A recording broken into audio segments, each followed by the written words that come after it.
डालने का काम किया जा रहा है, उन लोगों में और हमारे में फर्क क्या है?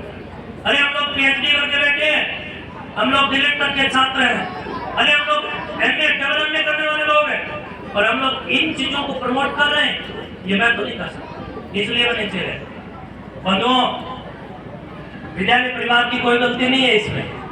ये इस देश का एक जरूरतमंद और ज्वलंत विषय है जिस पर चर्चा होनी चाहिए। जब रामायण को आप लोग टीवी के सीरियल में देखते हैं तो जरा विचार करके देखें, क्या हनुमान जी की माँ को पूंछ थी? नहीं ना, नहीं थी ना। हनुमान जी को पूंछ कैसे आ गई? नल और नील को पूंछ उनकी दोनों की पत्नियों को पूंछ नहीं है। ये कितनी नकली और बुद्धूपन की परिभाषा हम लोग समाज को अगर प्रदर्शित होकर के प्रमोट करते हुए लोगों के जीवन में बिठाने का कार्य कर रहे हैं। हम लोग शिक्षक हो ही नहीं सकते। मैं समझता हूं कि मैं एक सन्यासी होने से पहले एक शिक्षक और एक शिक्षक होने के बाद एक सन्यासी हूं। दोनों ही आवृत्तियों के अंदर, दोनों ही प्रेरणास्पद व्यवस्था के पदों पर मेरा ये जन्मसिद्ध अधिकार ही नहीं बल्कि मौलिक अधिकार भी है। और मौलिक अधिकार के साथ साथ ये वैदिक संविधान और वैदिक शास्त्रों की आज्ञा भी है कि समाज में जब किसी भी प्रकार का अंधविश्वास जन्म ले रहा है तो साधु उठे, शिक्षक उठे, चिकित्सक उठे, सैनिक उठे और अपने राष्ट्र को, अपने समाज को बचाने के लिए उस सामने आकर के अपनी महत्व की भूमिका अदा करें, चौहों और चौहों की भूमिका को अदा करें।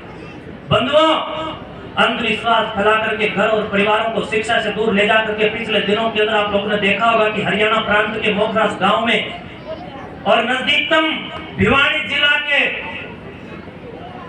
एक सैनिवास गांव के अंदर इतना बड़ा पाखंड फैला।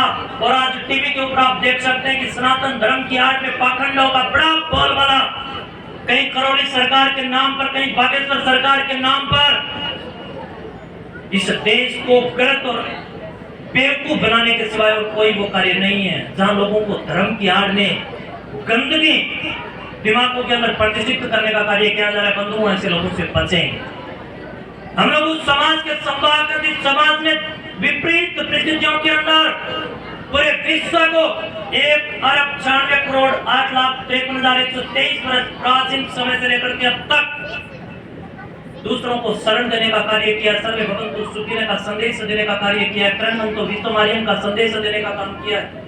लोगों को श्रेष्ठ बनकर के विश्व को श्रेष्ठ बनाने का प्रयोजन स्थापित करने का काम किया। हम उस देश के निवासी, हमें गर्व होना चाहिए। रामायण के कालखंड, महाभारत के कालखंड में जो अंधविश्वास और पाखंड और ढोंग कलाचित नहीं थे, वो आज भरसक रूप से इस समाज का सर्वांगीण नुकसान करने की ओर आगे बढ़ रहे हैं। हम सभी शिक्षकों को चाहिए कि अब एक होकर के उठें और अपनी संस्कृति की शाम को होने से बचाएं। संस्कृति की शाम मत होने दो। बंधुओं, म्यांमार को जानिए, पाकिस्तान को जानिए और भारत के तमाम पड़ोसी देशों को जानिए, वो कभी अखंड भारत का हिस्सा हुआ करता था। भूटान को जानिए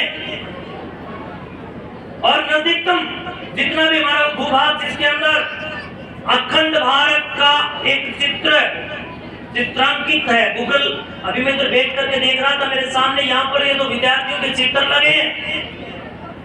इन चित्रों में मेरे चुनमुन विद्यार्थी लैपटॉप और कंप्यूटर पर बैठ करके इस विशेष गणित की शिक्षा को आधार बनाते हुए दिखाई पड़ रहे थे। मुझे बड़ी प्रसन्नता हुई। तो मैं विद्यार्थियों से कहना चाहूंगा, प्रिय प्यारे विद्यार्थियों, अब अगली बार अगर आप लोग कंप्यूटर पर जब बैठे तो उसके गूगल सर्च इंजन पर जाकर के भारत के, अखंड भारत के नक्शे को एक बार ढंग से पढ़ करके जान करके देखें कि भारत कब कब बटा। ये अखंड भारत जब टुकड़ों में बटा, ये पाकिस्तान भी अखंड भारत का भाग था बंधुओं, और आज ये पंजाब भी उसी हमारे भारत का भाग है। भारत के वो भूभाग जहां से संस्कृति की शाम हुई, संस्कृति खत्म हुई, नष्ट हुई, वही भूभाग भारत की ओर आंख दिखा करके भारत के खिलाफ खड़ा होकर देश के रूप में इस राष्ट्र को बर्बाद करने के लिए चौमोर से प्रयत्न और प्रयत्नशील होता हुआ प्रयास करने लगा।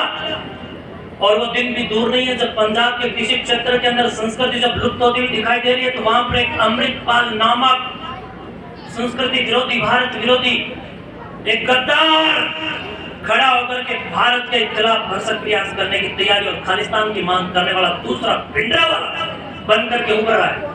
बंधुओं, किसी भी शर्त पर संस्कारों से और शिष्टाचारों से, आचारों से, व्यवहारों से और शिक्षा से मैं समझता हूं कि विकलांग होने की आवश्यकता नहीं है। बुद्धि से और मानसिकता के साथ जो व्यक्ति विकलांग हो गया, मैं समझता हूं कि उन लोगों के ऊपर अमृतपाल जैसे लोग राज करते हैं और उन लोगों को दिशाहीन करके, भ्रमित करके भारत देश के खिलाफ ही वो लोग तैयार कर रहे हैं। तो इसलिए बचिए इस प्रकार की कुंठित और संकीर्ण मानसिकता से। जीवन का सृजन शिक्षा ही कर सकती है। पाखंड और अंधविश्वास और चमत्कार कदाचित किसी भी समाज का भला नहीं कर सकते। आप भारत के अतीत में जाकर के देख सकते हैं कि जब गुजरात के अंदर विदेशी आक्रांताओं के द्वारा भारत में आकर के सोमनाथ मंदिर को जो बार बार लूटा, उस लूट के पीछे अगर कोई बड़ा कारण था तो वो अंधविश्वास था।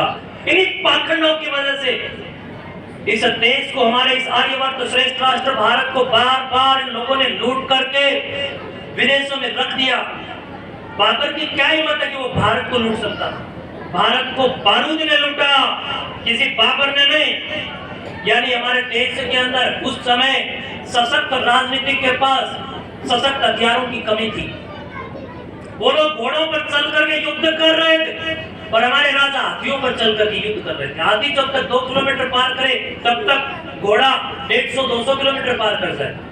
इस प्रकार हमारे पास संसाधनों की कमी रही तो हम लूटते रहे, और आज हमारे पास संसाधनों की कमी नहीं है। उसके बाद हम लोग पाखंड और अंधविश्वासों की ओर जाकर के पूछा करवाने का काम कर रहे हैं, गंदे धागे ताबीज बनवाने का काम कर रहे हैं। ऋषि दयानंद के नाम पर प्रचलित इस विद्यालय में आकर के भी अगर हमारे मन और बुद्धि के अंदर पाखंड रह गया तो मैं समझता हूँ ऋषि दयानंद का भी इस धरती पर आना और हमारे को समझाना और हमारे लिए अपने प्राणों की बलिदान देकर के भगत सिंह जैसों को तैयार करके राष्ट्र क्रांति के रूप में खड़ा करके इतना जो पुरुषार्थ किया गया, मैं समझता हूं कि वो भी कहीं न कहीं शर्मिंदा होगा। इसलिए आप सबसे मैं निवेदनात्मक रूप के साथ आप सबसे अपील करते हुए अपीलबद्ध हूं, कटिबद्ध हूं, प्रतिबद्ध हूं और आपसे कह रहा हूं, पुकार रहा हूं, अपील कर रहा हूं कि पाखंडों के खिलाफ और नशाखोरी के खिलाफ आप स्वयं जागरूक होकर औरों को भी जागरूक करने का काम करें। आप स्वयं बच करके अपने समाज को भी बचाने का काम करें। और मैं इस विद्यालय को बड़ा धन्यवाद दूंगा कि अभी जो मेरे से पूर्व में 2 गुड़िया इस मंच के ऊपर आकर के डांस कर नृत्य जो कर रही थी,